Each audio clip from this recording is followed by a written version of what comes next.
അപ്പോൾ ഇന്ന് എനിക്കൊരു ഇലയുടെ തിന്നാൻ വേണ്ടിയിട്ട് ഒരു പൂതി. പക്ഷെ ഇലയില്ല. ഇല വാങ്ങാൻ വേണ്ടിയിട്ട് ഒരു ഇലക്ക് 20 രൂപയാവും. അത് വാങ്ങിയിട്ടെങ്ങാനും കയ്യിൽ നിന്ന് കീറിപ്പോയാലോ എന്നുള്ള പേടി കൊണ്ട് ഇലയടേന്റെ മാതിരി ഒരു സാധനം, ഇലയടേന്റെ മാതിരി അല്ല, നമ്മള് ഇലയടേന്റെ അതേ ടേസ്റ്റിൽ ഉണ്ടാക്കാൻ പറ്റുന്ന ഉണ്ടിയുള്ള അപ്പം, നമ്മളെ ഇതെല്ലാം നിറച്ചിട്ട് തന്നെയുള്ള ഉണ്ടിയുള്ള അപ്പം. അപ്പൊ അതിന് എൻ്റെ അടുത്ത് നൈസ് പൊടി ഇല്ലായിരുന്നു, പുട്ടുപൊടിയാണ് ഉള്ളത്. പുട്ടുപൊടി ഞാൻ മിക്സിയിലിട്ട് ഒന്ന് അടിച്ച് നൈസ് പൊടി ആക്കിയിട്ടുണ്ട്. എന്നിട്ട് അതിൻ്റെ അകത്ത് കുറച്ച് ഉപ്പ് ഇട്ട് കൊടുത്തിട്ടുണ്ട്. നന്നായിട്ട് ഇളക്കി കൊടുത്തു. ഇനി ഇതിൻ്റെ അകത്തേക്ക് നല്ല തിളക്കുന്ന വെള്ളം ഒഴിച്ചു കൊടുത്തിട്ട് നന്നായിട്ട് മിക്സ് ചെയ്ത് കൊടുക്കുന്നുണ്ട്.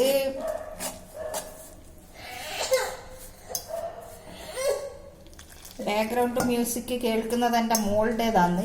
ഓളൊന്ന് വീണിട്ടുള്ളത്. അപ്പോൾ അതിൻ്റെ പരിഭവമാണ് കേൾക്കുന്നത്.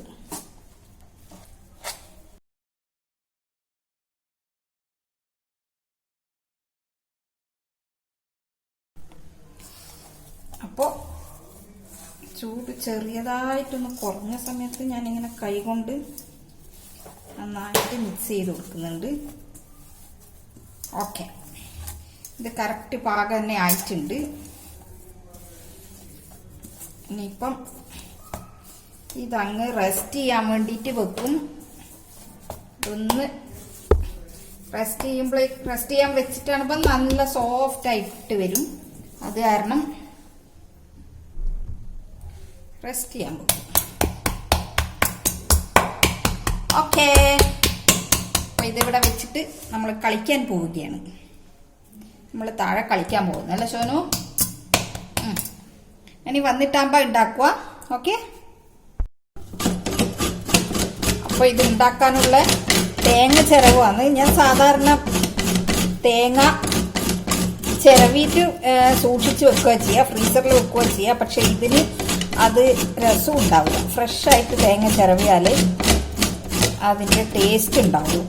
ആ തേങ്ങാപ്പാലെല്ലാം ഇങ്ങനെ നന്നായിട്ട്, മറ്റേതാകുമ്പോൾ കുറച്ച് ഡ്രൈ ആയിട്ടുണ്ടാവും തേങ്ങ. അപ്പം ഇതുപോലെ ഫ്രഷായിട്ട് ചിരവിയിട്ട് വേണം ഇതിൻ്റെ അകത്തേക്ക് ഇടാൻ വേണ്ടിയിട്ട്. അപ്പം ഇത്രയും തേങ്ങ ഞാൻ എടുത്തിട്ടുണ്ട്. തേങ്ങക്കെല്ലാം ഭയങ്കര ക്ഷാമമാണ്. ഇതിൻ്റെ അകത്തേക്ക് ഇത് പൊടിച്ചതാണ്, പൊടിച്ചത് ഞാൻ വാങ്ങിയിട്ടുണ്ടായിരുന്നു. അപ്പോ ഇത് ഇട്ട് കൊടുക്കുന്നുണ്ട്. പിന്നെ വേണ്ടത് ഇത് വേണം, നമ്മുടെ വെള്ളം, ശർക്കര. നമ്മളെല്ലാം വെള്ളം എന്നാ പറയാം. ശർക്കര പൊടിച്ചതും ഇതിൻ്റെ അകത്തേക്ക് ഇട്ട് കൊടുക്കുന്നുണ്ട്.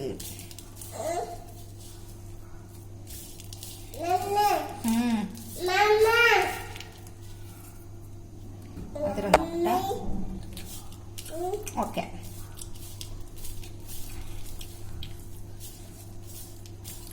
ഇതിൻ്റെ അകത്തേക്ക് ഏലക്കായെല്ലാം ഇടും. പക്ഷേങ്കിൽ ഞാനതൊന്നും ഇട്ട് കൊടുക്കുന്നില്ല. ഏലക്കായൊന്നും ഇട്ടിട്ട് എനിക്ക് ഇഷ്ടമല്ല.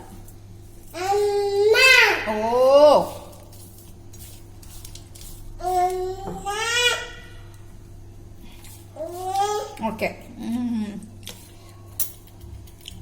ഇനിയിപ്പോ ഒരു പാത്രം വെച്ച് നമ്മൾ നേരത്തെ ആക്കി വെച്ചിട്ട് പോയിട്ടുണ്ടായിരുന്നു.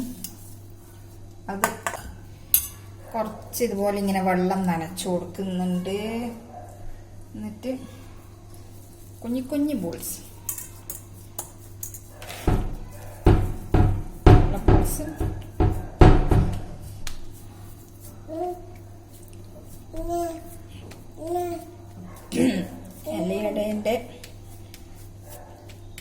ഇലയുടെ എൻ്റെ അതേപോലെ തന്നെ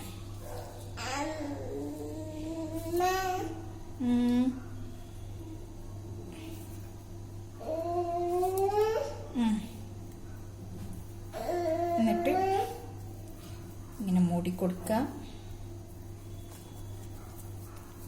എന്നിട്ടിങ്ങനെ ഉണ്ടാക്കാം.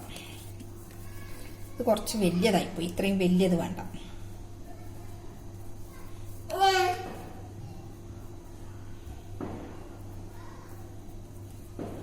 അതാ ടോട്ടോ പൊട്ടുന്നു.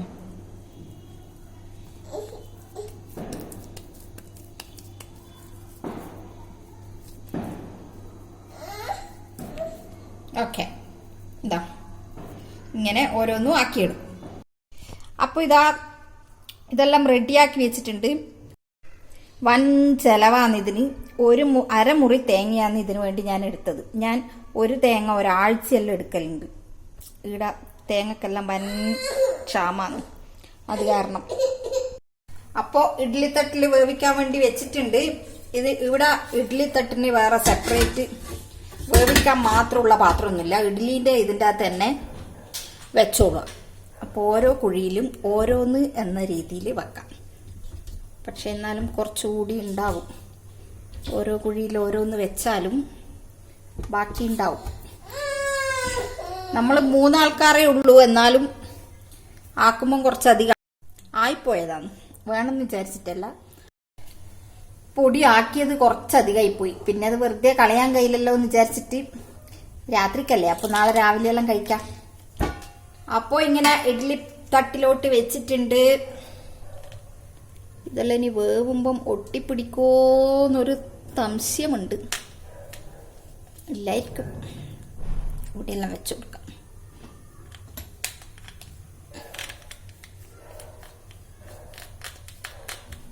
ഓക്കെ, ഒട്ടിപ്പിടിക്കാണ്ടിരിക്കാൻ വേണ്ടിയിട്ട് മുട്ട ഉണ്ട് വെക്കാം.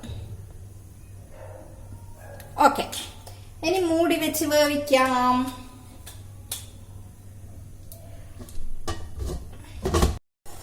കുറച്ചു നേരമായി. ഇനിയിപ്പോ തുറന്ന് നോക്കാം. ഓക്കെ, ഇനിയിപ്പോ മറിച്ചിട്ട് കൊടുക്കാം. തിരിച്ചിട്ടും മറിച്ചിട്ടും ഇട്ട് കൊടുക്കണല്ലോ.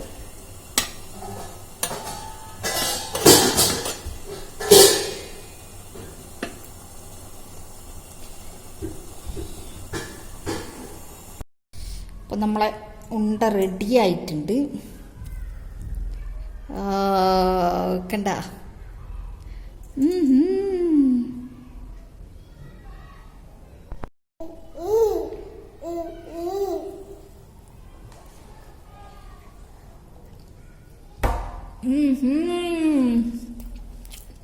അടിപൊളി. അപ്പോൾ ഇതുപോലെ പുതിയ വീഡിയോ ആയിട്ട് വീണ്ടും വരുന്നതായിരിക്കും. അതുവരേക്കും ബൈ ബൈ.